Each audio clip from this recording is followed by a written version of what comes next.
He pledged to create new bodies for the African Union, such as a Pan-African Parliament, a Peace and Security Council, and an Economic, Social, and Cultural Council.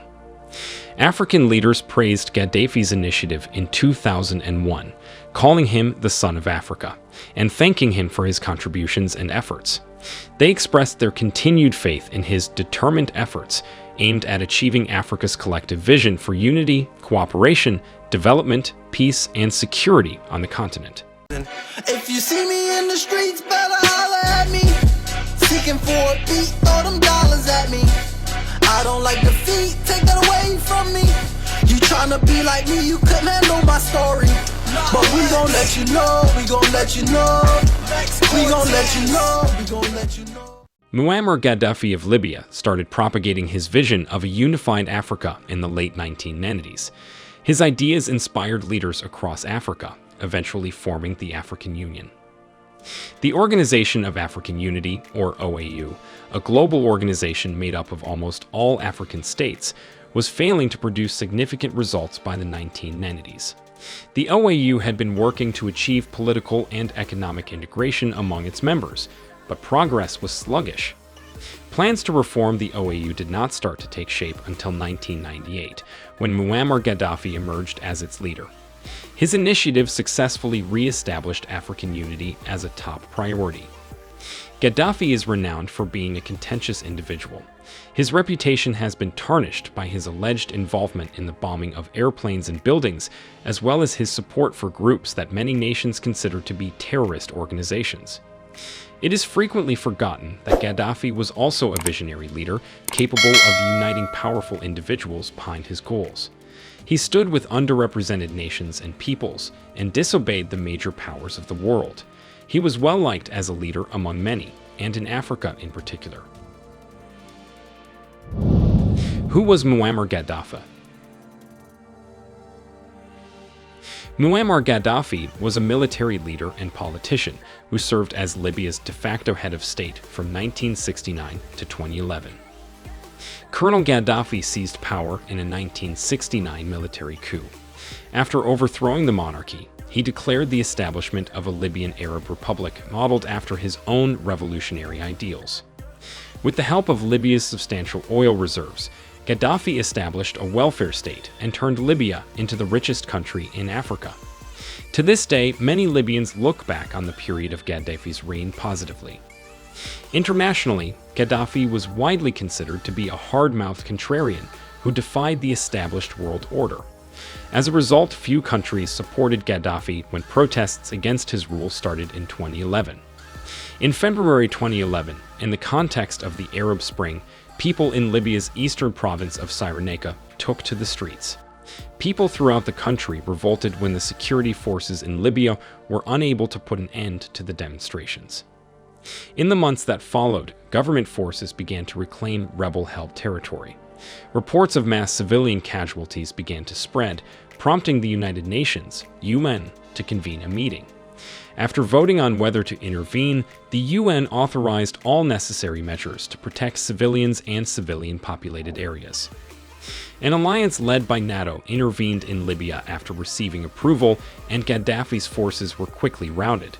When Gaddafi attempted to flee the country, his military convoy was stopped by rebels, which led to the Libyan leader's demise. Gaddafi's break with the Arab world.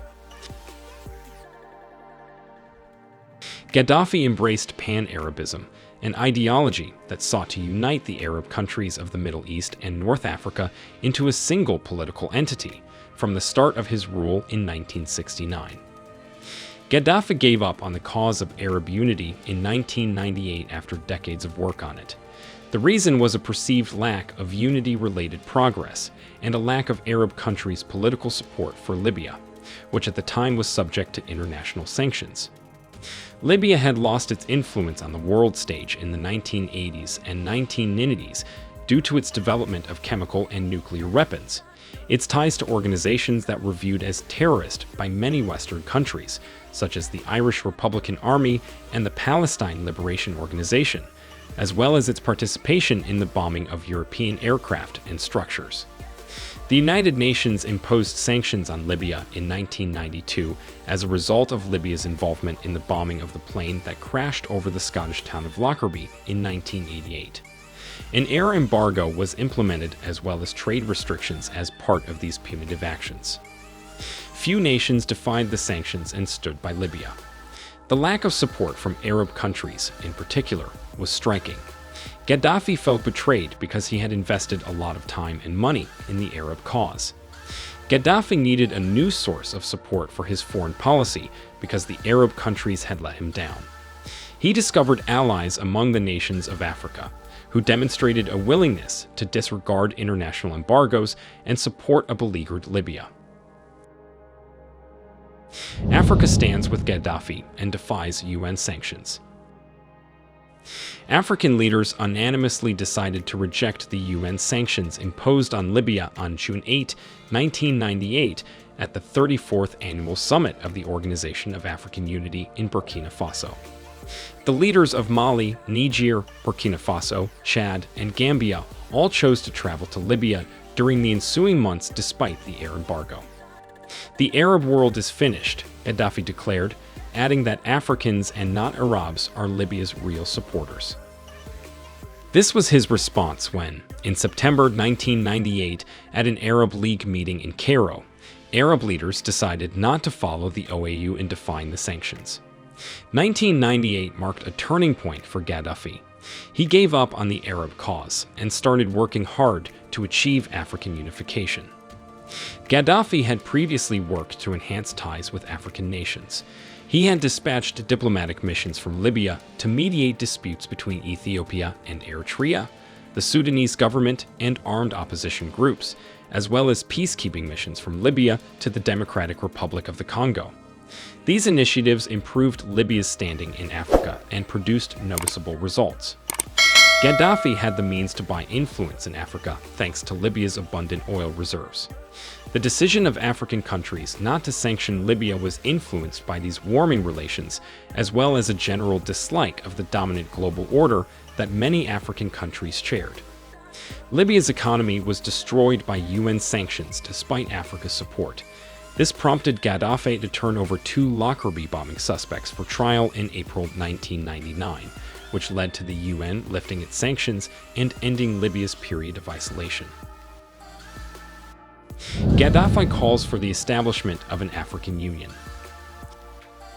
Gaddafi spoke at the Organization of African Unity's yearly summit in Algiers in July 1999.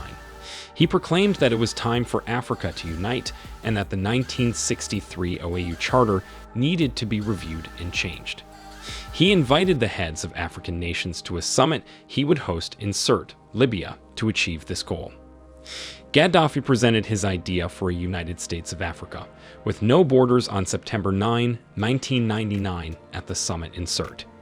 He envisioned that the continent would be ruled by one government under a single president, and that it would have a united defense force and one foreign and trade policy.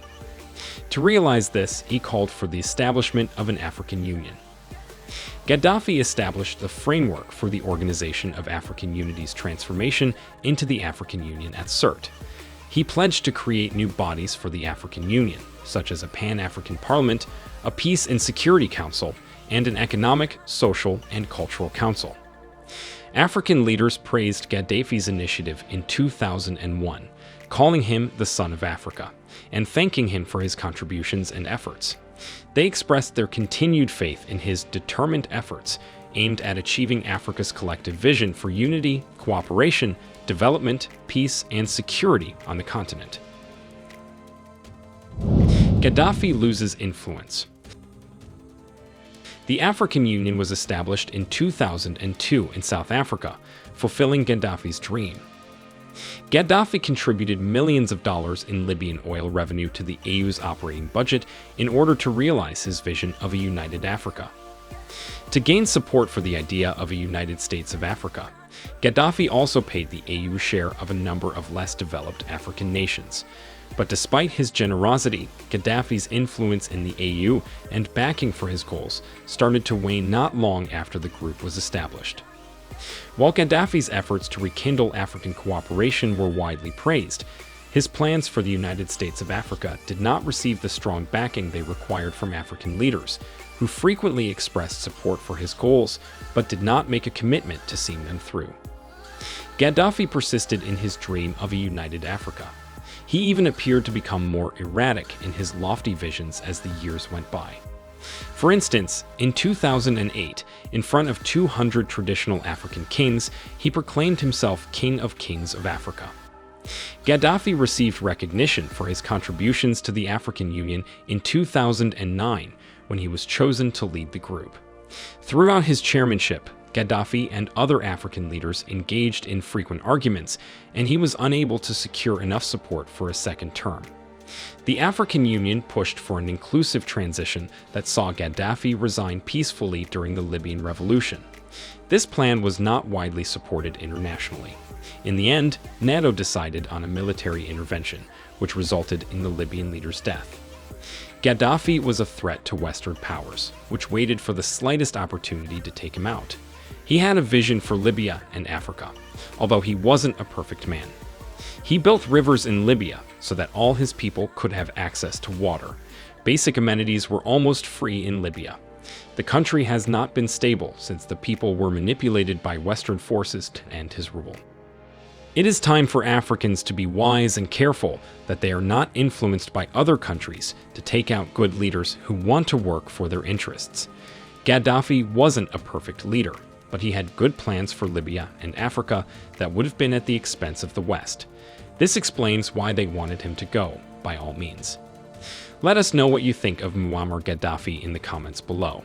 What do you think Africa's leaders of today have learned from him? Thank you for watching. Creation, reaction, God. Big up TRB family. Misterjaay, I see you. I know some artists don't do this.